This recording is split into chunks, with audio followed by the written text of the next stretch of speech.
Saatnya Anda dengar dan bicara di Pro 1 RRI Merauke, kanal informasi dan inspirasi.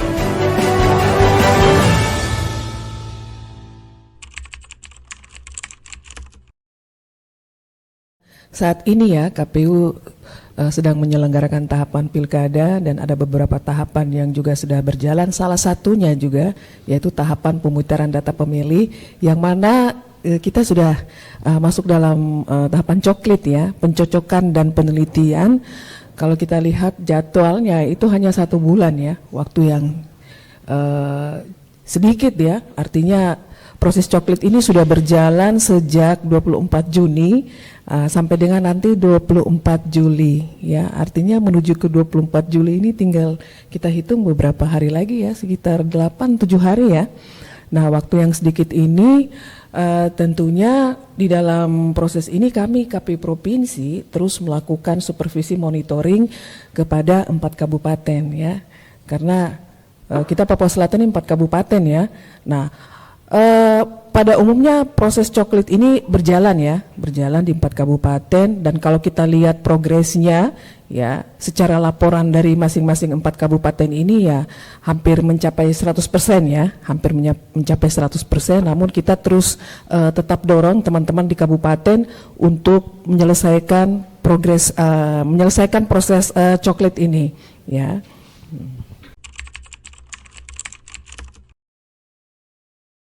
Kebetulan juga kemarin kami baru dari Kimam ya, baru dari distrik Kimam, kami langsung turun ke distrik ya. Kebetulan juga dengan Pak Daniel kemarin kita lakukan monitoring di Kimam terkait progres di coklit di Kimam ini seperti apa. Kenapa kami turun ke Kimam? Karena kami melihat kita tidak hanya fokus di kota saja ya, karena kami melihat juga ada distrik-distrik terjauh ya. Ada wilayah-wilayah terjauh atau wilayah-wilayah yang masuk dalam kategori 3T ya, terjauh, terdepan, terisolir. Nah, ini juga harus menjadi perhatian kita gitu. Nah, salah satunya kemarin kita ke Kimam ya. Dan untuk progres di sana Kimam sudah kurang lebih 70% ya Pak Daniel ya progresnya, sehingga kita memang mendorong teman-teman di sana juga untuk segera menyelesaikan coklit ini, mengingat waktu yang sudah semakin sempit ya, menuju 24 Juli.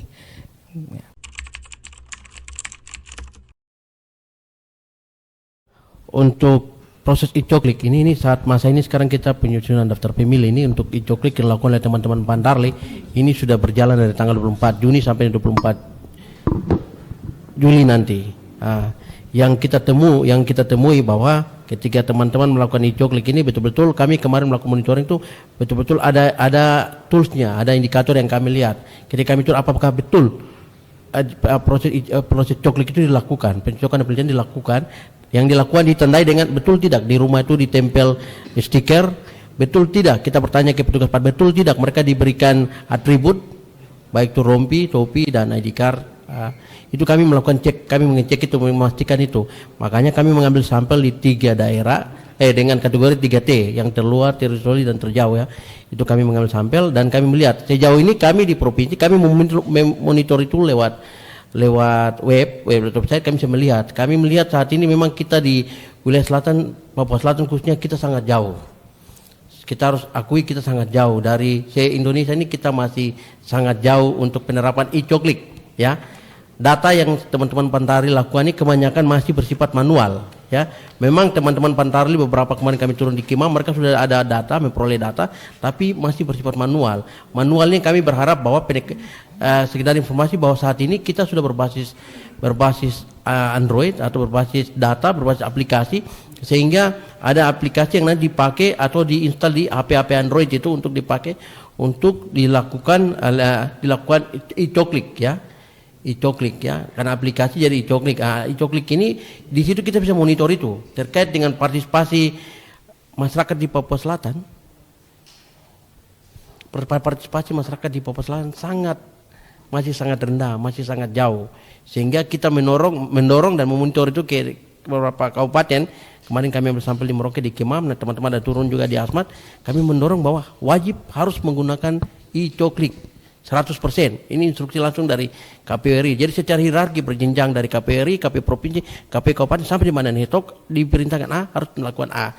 Artinya bahwa di tahun masa waktu masih Provinsi Papua, kita di Selatan Kusti Merauke itu kita bisa menerapkan e-coklik 100%. Kok masa sekarang kita jadi provinsi kita tidak mampu dengan hanya 4 kabupaten. Nah, ini yang jadi pertanyaan, sehingga kami ya mendapat instruksi langsung untuk melakukan monitor, untuk melihatnya, karena kita sangat jauh, masih sekitar 30%, yang waktu kita kurang lebih 7 hari lagi sudah berakhirnya masa coklik ini.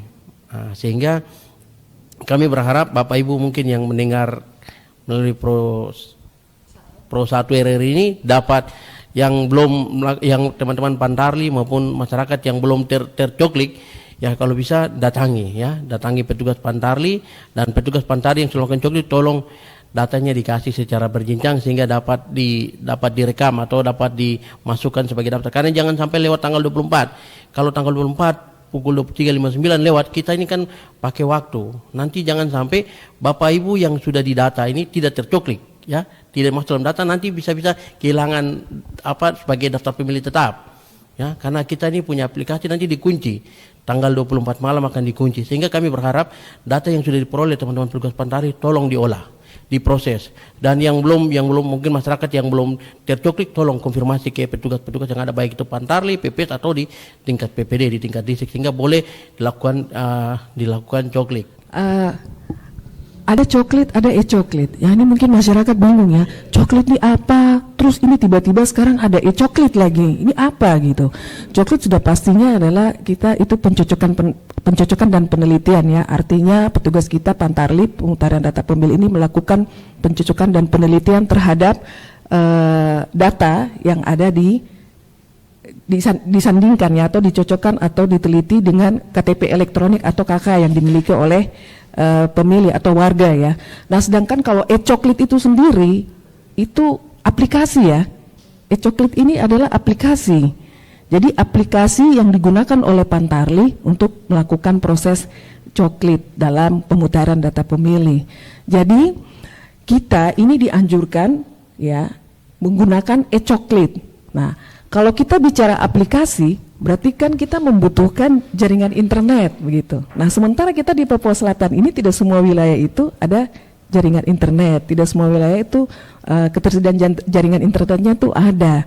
Nah, ini yang mengapa kita turun melakukan monitoring, yaitu selain memastikan ya proses coklit ini, terutama e-coklit ini ya yang menggunakan aplikasi ini juga bisa dilakukan. Nah, yang berikut kita juga memastikan bahwa Pantarli kita ini benar-benar turun melakukan pendataan atau coklit itu dari rumah ke rumah.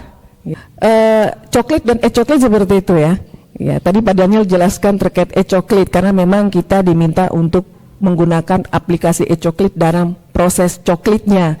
Ya, dalam proses coklitnya. Sementara coklit itu sendiri kan proses pencocokan dan penelitian ya terhadap data ya, data baik itu KTP maupun kartu keluarga. Sementara e-coklitnya itu aplikasinya yang digunakan. Cuma aplikasi ini kan tidak semua wilayah kita bisa menggunakan aplikasi e-coklit karena ketersediaan jaringan internet tadi. Karena kalau kita berbicara aplikasi berarti kita juga berbicara soal jaringan internet seperti itu. Kalau Merauke 600-an ya, 600-an Pantarli. Jadi begini Mbak Vio, untuk Pantarli ini, ya sebelum kita masuk dalam proses pencocokan itu, terlebih dahulu kita telah melakukan pemetaan TPS ya. Pemetaan TPS ini dengan maksud, ya di pilkada ini kita perampingan ya Mbak Vio ya. Nah, kalau pemilu kemarin itu per TPS-nya itu 300 ya. Untuk pilkada ini ditentukan untuk setiap TPS atau satu TPS itu adalah 400 sampai 600 pemilih ya. Minimalnya 400, maksimalnya 600. Nah, ini implikasinya ke perekrutan Pantarli kemarin. Nah, apabila itu pemilih dalam satu TPS mencapai 400, berarti dalam satu TPS itu satu Pantarli. Sementara kalau lebih dari 400 atau mencapai 600, berarti satu TPS itu bisa 2 Pantarli. Nah, untuk keseluruhan ini kita petugas pemutaran data pemilih 4 kabupaten ini berapa ya Pak Daniel ya? Sekitar 1000-an ya, 1000-an lebih ya. Ya.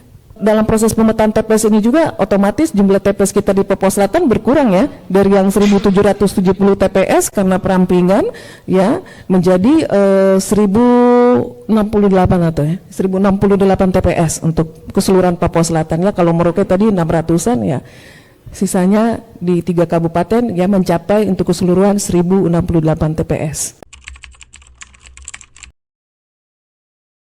Karena sekarang kita masih dalam proses pencoklitan ya, pencocokan dan penelitian yang nanti yang mana akan berlangsung sampai dengan tanggal 24 Juli ya, meskipun hanya tinggal beberapa hari lagi ya, sekitar 7 hari lagi ya, diharapkan kepada seluruh warga masyarakat ya di Papua Selatan ini ya, dalam proses ini mungkin bisa standby di rumah ya, tetap standby di rumah karena petugas tetap akan datang untuk mendata ya. Tadi disampaikan oleh Mbak Retno ya, Pantarli, kendala yang ditemui kadang mau pendataan datang ke rumah, posisi tidak ada di rumah ya, ya mungkin karena kerja atau mungkin jalan dinas dan lain sebagainya, tapi tetap dikondisikan untuk mereka terus didata ya, bukan berarti didatangi kemudian yang bersangkutan tidak ada kemudian tidak diakomodir, jangan demikian, jangan karena persoalan apa administrasi kemudian kita menghilangkan hak pilih mereka gitu ya. Contohnya saya kemarin ya, saya jalan dinas terus keluar ini beberapa minggu, kemudian petugas Pantarli mungkin mendatangi rumah kosong gitu, nggak ada, kemudian saya ditelepon, artinya proses coklitnya dilakukan by phone atau WhatsApp seperti itu ya. Jadi kepada seluruh warga masyarakat yang ada di Papua Selatan ya, dalam waktu yang sisa ini 7 hari sisa ini diharapkan bisa proaktif juga ya, baik itu mungkin bisa standby di rumah atau mungkin ada keluarga di rumah ya, nanti bisa disampaikan ketika petugas datang, disiapkan saja yang penting KTP elektronik dan juga kartu keluarga untuk nanti dilakukan pencocokan. Terima kasih atas partisipasi Anda bersama Pro 1 RRI Merauke.